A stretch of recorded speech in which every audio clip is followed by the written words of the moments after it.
நம்ம இப்போ எங்கே வந்திருக்கோன்னா செங்கசோலை செய்கிற இடத்துக்கு வந்திருக்கோம். தச்சலாக செவுல்பட்டி வழியாக போனேன். அப்போ தான் அவங்கள பார்த்தேன்.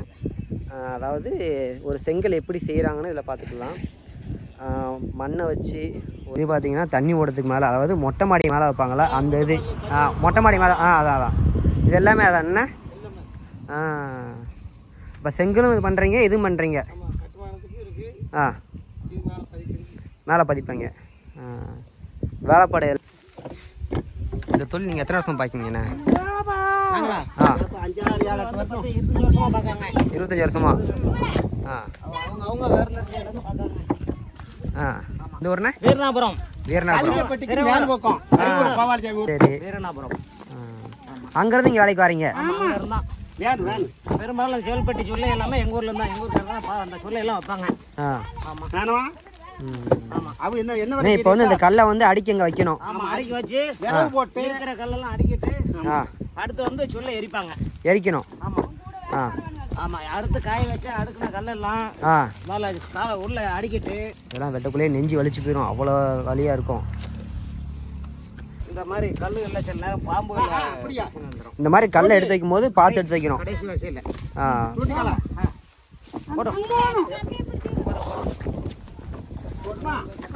இது பார்த்தீங்கன்னா இப்போ எடுத்துகிட்டு இருக்காங்க பார்த்தீங்களா, அது வந்து ஒரு ஆளுக்கு ஒரு டக்கர் கணக்கு வரும். ஒரு ஆளுக்கு வந்து ஒரு டக்கர் கணக்கு வரும்.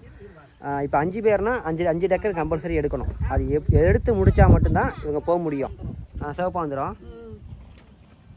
ஆனால் அது பார்க்க பெருசாக தெரியுது, கொஞ்சம் சிறுசாக தெரியுது. அப்போ அந்த கடையில் வாங்கும்போது பெருசாக இருக்குது கல் பார்க்க. அது வேறு, இது வேறு. அச்சு ஓ, நீ கையை வச்சு பண்ணுறது, கையை வச்சு ஃபுல்லாக பண்ணுறது எல்லாமே கை உழைப்பு. ஒரு லோட 2 லோட வந்து பரவாயில்ல போங்கன்னு சொல்லி முடிச்சிருவாங்க. சாப்பிட்டுக்குவீங்க. மேக்ஸிமம் வந்து அந்த ஒரு ஆள் கணக்கு எடுத்துருவோம். அப்படி லேட் ஆயிடுச்சுன்னா வந்து உங்களுக்கு ஒரு 4-5 மணிக்கு மேலே ஆகுதுன்னா போயிட்டு வாங்க அப்படின்ட்டு. இது வரைக்கும் ஃபுல்லாக இது பண்ணுவீங்க, என்ன அடுக்குவீங்க இது வரைக்கும்? வரணுங்கிற அவசியம் கிடையாது. கல் வந்து இந்த அளவுக்கு கல் அறுத்துட்டாங்க, ரெடியா இருக்குன்னா அதை வந்து ஃபுல்லா அடிக்கிடுவாங்க. கல் ரெடியா இல்லைன்னு கம்மியா தான் இருக்கு, அறுத்து காய வச்சு கம்மியா தான் இருக்குன்னா அதுக்கு அந்த மாதிரி வச்சு இருக்கிறத வச்சு வேக வச்சு முடிச்சிருவாங்க. சரி சரி சரி சரி. கல் எவ்வளவுக்கும் அதுக்கேற்ற மாதிரி வச்சுக்குவீங்க. கீழே ஒட்டாமல் இருக்க அந்த இது போட்டிருக்கீங்க, சாம்பல் போடுறீங்க. அந்த விறகு ஃபுல்லாக போடணுமா? எல்லா விறகும் போடணும் உள்ள. 1000 கல்லுக்கு இவ்வளவு விறகுன்னு ஒரு கணக்கு இருக்கு. அப்படியா? எல்லாம் உள்ள அடைச்சி அதுக்கு தேவையான விறகு போட்டு தான் முடிக்கணும். இப்போ இது பார்த்தீங்கன்னா உள்ளே போடுறவங்க விறகு இது ஃபுல்லாக போடணும். ஆமாம், ஃபுல்லாக போட்டு ஃபுல்லாக மேலாரி போடணும்னாக்கா ஃபுல்லாக போட்டு குத்திட்டு அதுக்கு குத்திட்டு மேலே அடுப்பு வச்சு அது ஃபுல்லாக போட்டு அந்த கேப்பில் 10 வரைக்கும் ஃபுல்லாக தீ பிடிச்சிரும். சரிண்ணா. ஒரு நாள் முன்ன கூட இந்த மண்ணை ஊற போடணும். ஊற போட்டால் அந்த மண் இந்த மாதிரி வரும். அது நல்லா பிசு பிசு பிசுன்னு வரணும், அதான் நல்லாயிருக்கும். என்ன பாருங்க எவ்வளோ கல் அடிக்க வச்சுருக்காங்க பாருங்க.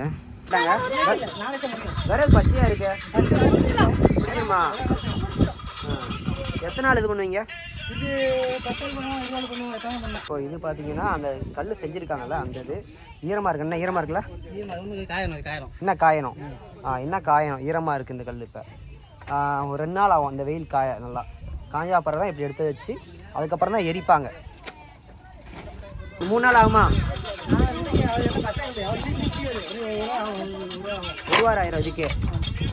அதாவது கல் எடுத்து ரெடி பண்ணுறதுக்கே 1 வாரம் ஆயிரும். இந்த வைக்கிறாங்களா, இந்த வைக்கிறாங்களா விறகு வந்து கரெக்டாக உள்ளே வச்சுருக்காங்க. அதுக்கு மேலே செங்கல் இதுக்குன்னா அந்த கேப் தெரியும் பார்த்தீங்களா, அந்த கேப்பில் வந்து தீயை பொறுத்து வைப்பாங்க. அடுப்பு மாதிரி தான், அங்கே ஒரு இடத்துல தீயை பொறுத்து வச்சு அப்படியே மரமரம் பிடிக்கும், எல்லா இடமே பிடிக்கும்.